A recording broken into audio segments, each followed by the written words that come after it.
When we not on no negativity from now on, man. We not doing that.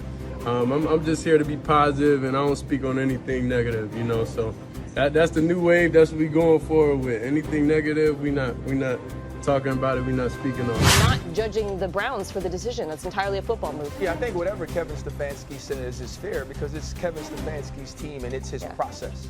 I also think it's extremely obvious that Kevin Stefanski doesn't mess with Shedeur Sanders the way the outside public believes that he should.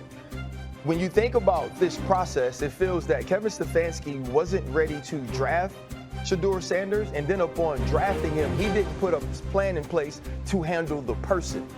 You have to understand with Shedeur Sanders is going to come more media attention, more scrutiny. He's going to be treated unlike anything else in that locker room or anything else we see in the league based on his position. A rookie quarterback who's been under the microscope since the moment he walked into the league. But this time, the criticism isn't about Shedeur's talent or leadership. It's about the people around him, the ones who are supposed to guide him, protect him, and build him up. Instead, as Ryan Clark made clear on First Take, it's starting to look like Kevin Stefanski never believed in him from the beginning. He said, "I'm going to say this straight up. Kevin Stefanski never really messed with Shedeur Sanders from the start." Stephen A. leaned forward. Dan Orlovsky raised his eyebrows, almost surprised at how direct Ryan was willing to go. And then Ryan continued. Sanders is right there starving and waiting for an opportunity. So I looked at it like that and I just said to myself, okay, but that's how it goes. You know, Joe Flacco's a veteran, you know, Kevin Stefanski, you know, knows what he's doing as a coach, etc. But then something like this happens. We're supposed to sit here and believe that Bailey Zappi is a guy that's the QB2 on this squad. Really, that's what we're doing now? I just find that to be a bit fishy. And so, you know, Dylan Gabriel obviously is your QB1. He's a guy that has earned the opportunity to do that. Mina pointed out last week accurately, so he had a better performance in the preseason than Shedeur Sanders did. I get that part. Shedeur Sanders played well, albeit against Carolina. This kid came into Cleveland with the hype, with the pedigree, and yeah, with the name. But what he didn't come in with was a coach who actually wanted him. Stefanski didn't want him drafted. That was a front office move. And when that happens, it's already a setup. You can tell by how they've handled him since day one. Those words struck hard because they reflected what fans had already started suspecting. Throughout the preseason, Shedeur Sanders looked composed, accurate, and confident in every rep he got. Reporters praised his field vision and his maturity under pressure. But even after showing promise in multiple appearances, he was still stuck behind names that most analysts didn't expect to see holding a clipboard, let alone QB2, including Bailey Zappi. That's when the confusion started. Why was Shedeur, arguably one of the most naturally gifted rookie passers in the league, not getting second-string reps? Ryan Clark connected the dots for everyone watching. This ain't about competition, he said. This is about politics. Stefanski's trying to control a locker room that's already shaky. And the easiest way to do that? Keep the spotlight away from the one player who naturally attracts it.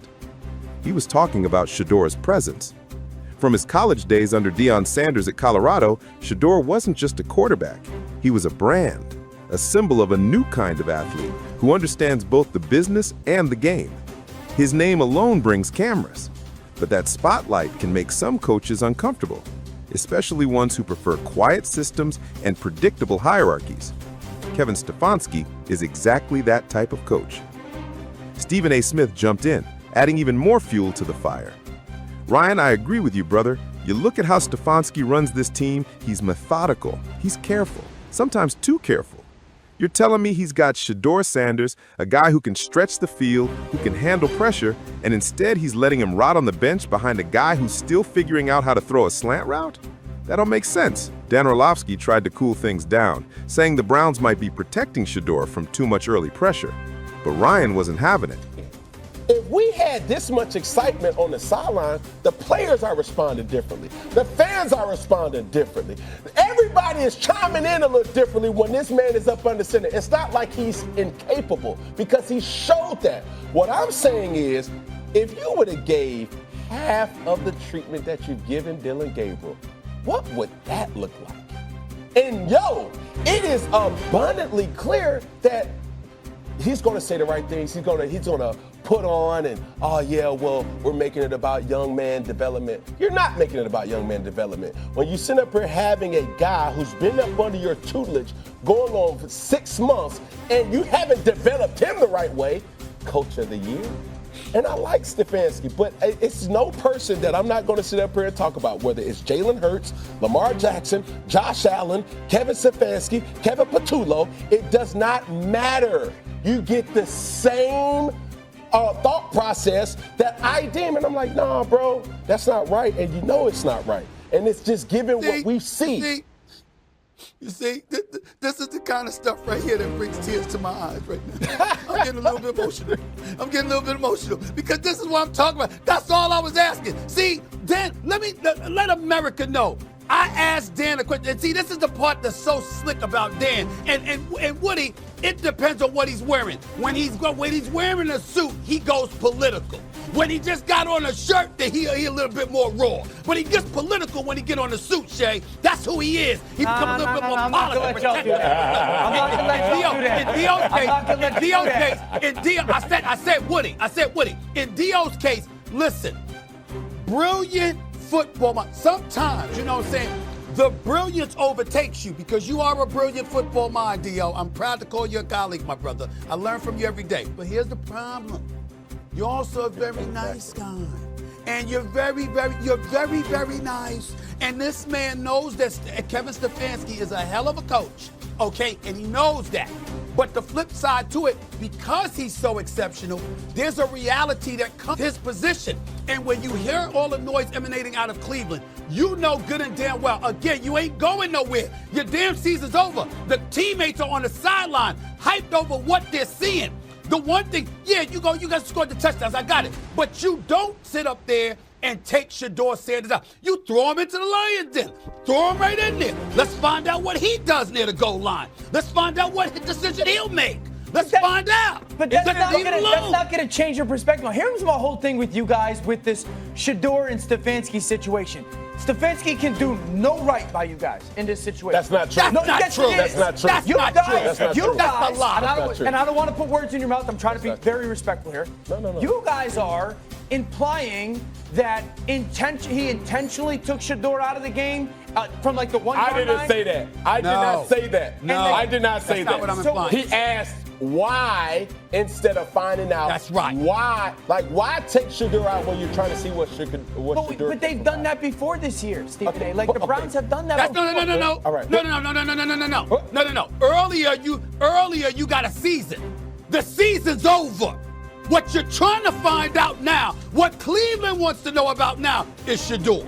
You want him in every situation imaginable because you want to see what he does. Having Shedeur run a play or two from the 1 yard line, is that going to? No, I'm with you, Danny. Okay. But what I'm saying is we've seen certain things. Let's not make it about this game. I think your point is fair. Okay.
you.